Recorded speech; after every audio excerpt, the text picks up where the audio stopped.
Welcome to Tennessee Real Estate Insider. I'm your host, Allison Spencer, property manager and top producer here in East Tennessee. And today I'm joined by Bethany Oakes. Hello. Bethany, thank you so much for joining me today. It's a pleasure being here. Bethany is a broker and a business owner, and she is also an Airbnb host. Today, we are going to be talking about the profit and the pitfalls of short-term vacation rentals. So before we get started, I just wanted to throw out a really interesting fact. Did you know that short-term vacation rentals bring in over $80 billion in revenue every single year? It's a huge industry. It's a huge industry, and it's become way more popular over the last few years, for sure. Definitely has. And I know personally, I love using vacation rentals. My preference of choice is Airbnb.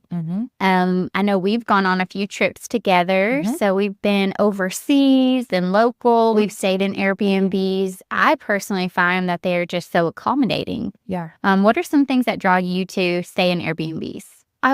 So obviously we come from a large family, and we've got lots of people that we're usually traveling with. And so I think that the benefit for Airbnbs in general is that you can have a lot of people traveling with you, and you can actually all stay together. And I think that that's one of the main benefits for Airbnb or VRBO or any of those other Absolutely. vacation rentals, because you have the ability to kind of all be in one place. So you're not having to stay in individual hotel rooms and kind of be separate from them, but you have rooms that everybody can go to, and then you have common areas that you're able to stay in. And so, I mean, we've stayed in Airbnbs in London and Scotland. I've been to Italy and Greece staying in Airbnbs, and so It's amazing. it's been great. They're everywhere. They're everywhere. Global. So it definitely has some profit potential. And we're going to dive into the profit potential for Airbnbs. One of the things that I think you need to evaluate when becoming an Airbnb host, which we both are. So just for the listener here, we're both Airbnb hosts. I've been a super host year after year. I know you've been a super host.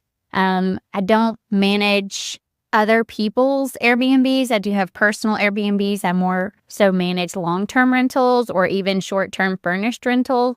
But as far as the vacation nightly rentals go, we both have experience there. There are ways to set yourself apart to get that higher cash flow. What are some things that you have seen to be helpful to keep your occupancy rate so high?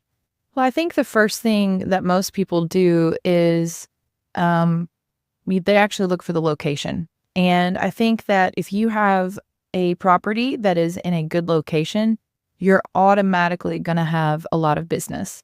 And so I got into Airbnb about 5 years ago. During the pandemic, I used my own personal home that was, in the middle of Johnson City. And I had a roommate at the time. And I decided I didn't like living alone. She got deployed. And so I ended up moving in with a sister of mine. And so in that process, I was like, you know what? I think I'm going to Airbnb my house because it is central to Johnson City. I mean, it's right in the middle of everything. Absolutely. Location is so important. So I think for when you're looking at actual properties and what kind of properties you want to get into short-term rentals, you kind of have to consider the location. And that's the case with most businesses and most homes, really, is what's it near? What crowd or demographic are you going to be appealing to? Absolutely. Speaking of location, I think there's a couple things to evaluate to really produce the most with an Airbnb. That's going to include, what is the competition like? How many other Airbnbs are up against yours? Yeah. I will tell you from personal experience, I had an Airbnb in a location where there was very little competition, and we cash flowed incredibly. As soon as there began to be more and more Airbnbs in that area, it was competition. So, the occupancy rate definitely went down. So when evaluating the location, another thing you need to look for is, what are the hubs? How close is it to the things that are attracting people to stay there? How many other rentals are competing against yours? And then what is going to set yours apart? We'll get to that in just a minute. But another key factor is also events. You do have to stay on top of what events are going on in the town that are going to draw more money. I know for us, we owned a race day condo. At one point, it was awesome. The room would rent out for $900 a night during the fall race, which is absolutely amazing. But if you weren't aware of those trends, you would be missing out on a lot of cash flow. Absolutely. I think intentionality is really important with vacation rentals. I think that whatever you're going to really gear your rental towards, I think that is a really important thing. Like, for example, the race day condo that you had, that it was right across the street from the racetrack. And so any event that was happening at the racetrack, that's going to be a draw. Absolutely. My house is actually between two major hospitals and a university. And so a lot of the people that were coming to stay in my vacation rental over the past 5 years have been people who are either working in the hospitals, like nurses, that are, kind of contracted out. You've also got students that are coming in, parents that are coming to see students. So there's a lot of things for at least the first 3 years of my vacation rental that it was very geared towards people in the medical profession and things like that, just because of where I was situated. Absolutely. And where the location was. I think once you determine the location and the demographic that is going to be attracted to your rental, you can then orchestrate the design of your rental, which we will cover in our next episode. But a couple things to touch on that. We have an Airbnb in Jonesboro. So we orchestrated our Airbnb to the people looking to come to Jonesboro. What are some of the things in that town that attract people? Let's put that in the home. And Jonesboro is so active with all of the things that they do. So not just Jonesboro Days or Storytelling Festival, but they've got pretty much, they've got an event every month that they're kind of highlighting and doing. So absolutely. It's a great space for that as well. There's a lot of unique opportunities. And I think once you design your Airbnb according to who might be staying there, it really increases the chance and the experience of the stay. So we talked about some of the perks of having an Airbnb, one being the cash flow. Just to recap on that, I think it's important to always evaluate rental investment properties to see what is the cash flow potential versus long-term. And Airbnb, I know our Airbnbs grossed a ton of money, but they also cost a lot of money. So let's talk about some of those cost pitfalls. What are some of the costs that you have seen with your Airbnb? So people are really hard on furniture. Yes, that's the biggest expense that I've spent tons of money on. Now, the great thing about Airbnb, and I'm not sure about Vrbo and others, but they actually have what's called Airbnb Cover. And Airbnb Cover is an insurance program for hosts that experience damage with their stuff. And so now it can be a real pain to kind of get some payouts from them. But at the same time, like over the past 5 years, I've used AirCover a number of times to replace things that have been broken by guests. And so I think I've bought 3 different couches at this point. And so now Same. Yeah.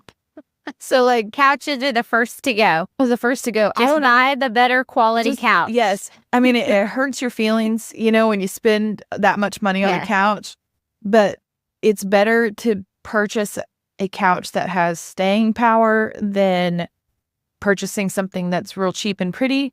Like if you look at one of my pictures on Airbnb, it has this beautiful blue couch that no longer exists because literally, it was so funny. My cleaning lady, she had a whole story about what probably transpired on that couch Yes. when it broke. But basically, somebody broke the whole back off of the couch. So, Yeah. so I think furniture is people are really hard on furniture, especially in the short-term rental game. Mhm. And I've had like, my house was built in 1950, so it's an older home, and it's the plumbing has had some issues as well. People, I called in a plumber, and because the toilet stopped working, and somebody had flushed a bottle brush of sorts Oh my. down the toilet. So I don't know if it was a child who did it or whatever, Right. but it's like, so, there are things like that. Now, again, it was all covered under air cover, which was great. Yes. So I've not really had a whole lot of expenses out of pocket necessarily on the front end, but yeah, so those have been my main Yes. expenses. I've bought a few couches. Our properties, depending on the location too, the one in Bristol, we had high HOA. So homeowners association fee, that could be a cost. You want to make sure you factor that in. That's going to take away from your gross cash flow. And then also maintenance for yards and Yeah. landscaping. The house in Jonesboro was on a beautiful lot. We paid so much money for, tree trimming and grass cutting, mulch, landscaping. So those costs. And then, of course, there is also cleaning expenses. Yep. And just consumables. You've got your cleaning supplies, your towels, linens. A lot of those are pretty durable, but you are going to have to replace those at some point. Oh, yeah. And something that we've talked about before is having multiple sets of those things. But they really only last for 6 months-ish, depending on what your occupancy rate is. Right. So, I have a very high occupancy Go ahead, rate. tell us. Just brag for a minute. Well, I'm impressed. So my first 3 years of Airbnb, I had between a 94 and a 96% occupancy. That is insane. Which is crazy. And I know that was not the norm. And I feel like I had to start building in chunks of time so I could actually go and inspect the property because Right. I had so many bookings that I wasn't able to, really look at the property because I couldn't get in at the times that people were coming in and so on and so forth. So I had a cleaning person who really was helping me kind of stay on top of those things, which is a very valuable asset. So that's my number one thing with most Airbnbs is if you're going to have an Airbnb or a Vrbo or whatever, you're going to need to find a really good cleaning person and somebody to help you stay on top of your property, especially if you have such a high occupancy rate. Absolutely. How did you handle supply management? Did you have your cleaner go and purchase supplies, or did you do that yourself? So there's a couple of things that I've done over the last 5 years. One is my cleaner I've gone through several different cleaning people because some people are like, hey, this is too much for me. I can't continue. Then there are other people that are like, oh yeah, I'm ready to take this on. I had to let some cleaning people go because they weren't upholding a standard. And I actually lost Superhost status because of a couple of reviews. And so it's been a dance, but I had one cleaner who would always she would just purchase stuff and then I would just reimburse based on what she purchased. She'd send me a receipt and I would just pay it. But now what I do is I actually drop ship stuff directly from Amazon and then she just unpacks the box when she That's comes. awesome. So there are so many different tips and tricks to Airbnb hosting, which is actually our next episode. So I'm so excited you'll be joining us for that. Yeah. But before we cover the next topics, I just want to recap a little bit about why Airbnbs have pros and cons. They are super fluid if you are keeping up with it. If you're looking for passive income, I say Airbnb and vacation rentals is not as passive. It's not passive. You are It's very actively maintaining that property and that experience. Yeah. Long-term rentals, it's a fix it and forget it somewhat. So that cash flow you can count on, your expenses are a little more predictable. But there is a lot more gross cash flow available to those short-term rentals if you have the time. Yep. And of course, if you don't, hire a company who can. And of course, I have plenty of resources to connect you if that's something that you're interested in getting connected with. So thank you so much, Bethany, for joining today. And Pleasure. stay tuned for the next episode. All right.